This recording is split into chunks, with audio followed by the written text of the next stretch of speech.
ಈಗ ನೀವಿಷ್ಟು ದೊಡ್ಡ ಆ್ಯಂಕರ್ ಆಗಿದ್ದೀರಲ್ಲ, ನಿಮಗೆ ಚಿಕ್ಕಿರುವಾಗ ಅಂದರೆ ನಮ್ಮ ಏಜಲ್ಲಿರುವಾಗ ಈ PUC 10th ಇರುವಾಗ ನಿಮಗೊಂದು ಆಸೆ ಅಂತಿತ್ತ, ಅಂದರೆ ನಾನು ಸೆಲೆಬ್ರಿಟಿ ಆಗ್ತೇನೆ ಅಂತ, ಅಥವಾ ನಾರ್ಮಲ್ ಆಗಿ ಲೈಫ್ ಹೋಗ್ತದೆ ಅಂತಿತ್ತ? ನನಗೆ ಕನಸು ಮನಸ್ಸಲ್ಲಿ ಸಹ ಆಸೆ ಇರಲಿಲ್ಲ ನಾನು ಪಾಪ್ಯುಲರ್ ಆಗಬೇಕು, ಆ್ಯಂಕರ್ ಆಗಬೇಕಂತ. ಆ್ಯಕ್ಚುಲಿ ತುಂಬ ಜನಕ್ಕೆ ಗೊತ್ತಿಲ್ಲ, ನನಗೆ ಆಸೆ ಇದ್ದದ್ದು ಏರ್ ಹೋಸ್ಟೆಸ್ ಆಗಬೇಕಂತ. ನನ್ನನ್ನು ನೋಡಿ ಎಲ್ಲರೂ ಹೇಳ್ತಿದ್ರು, ಫಸ್ಟ್ ನೀನು ಹೈಟದಲ್ಲ ಆಮೇಲೆ ಏರ್ ಹೋಸ್ಟೆಸ್ಗೆ ಅಂತ. ಆಗಲೇ ತುಂಬ ಸ್ಟ್ರಿಕ್ಟ್ ಇದ್ರು.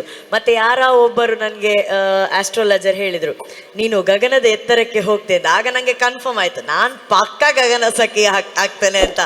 ಅದು ಮತ್ತು ನನಗೆ ಹೋಗ್ತಾ ಹೋಗ್ತಾ ಗೊತ್ತಾಯ್ತು ಇದು ಸ್ವಲ್ಪ ಚಾನ್ಸಸ್ ಕಡಿಮೆ ಉಂಟಂತ. ಮತ್ತು ನಾನು ಸ್ವಲ್ಪ ಮಕ್ಕಳಿಗೆ ಟ್ಯೂಷನ್ಸ್ ಎಲ್ಲ ಕೊಡ್ತಿದ್ದೆ ನಾನು. ಆಗ ನನಗೆ ಅನಿಸ್ತು ನಾನು ಟೀಚರೇ ಆಗ್ತೇನೆ ಅಂತ ಹೇಳಿ. ಮತ್ತು ಟೀಚರ್ ಆಗಲಿಲ್ಲ, ನಾನು ಸ್ವಲ್ಪ ಸ್ಕ್ರಿಪ್ಟ್ ಟೀಚ್ ಮಾಡುವಂಥ ಆ್ಯಂಕರ್ ಅದೇ. ಬಟ್ ಎರಡು ಆಸೆ ಇದ್ದದ್ದು, ಒಂದು ಏರ್ ಹೋಸ್ಟೆಸ್, ಇನ್ನೊಂದು ಟೀಚರ್ ಆಗಬೇಕಂತ. ಖಂಡಿತವಾಗ್ಲೂ ನನಗೆ ಈ ರೀತಿ ಆ್ಯಂಕರ್ ಪಾಪ್ಯುಲರ್ ಆಗಬೇಕಂತ ನನಗೆ ಆಸೆ ಇರಲಿಲ್ಲ. ಇದೆಲ್ಲ ದೇವರು ಕೊಟ್ಟಂಥ ಒಂದು ವರ.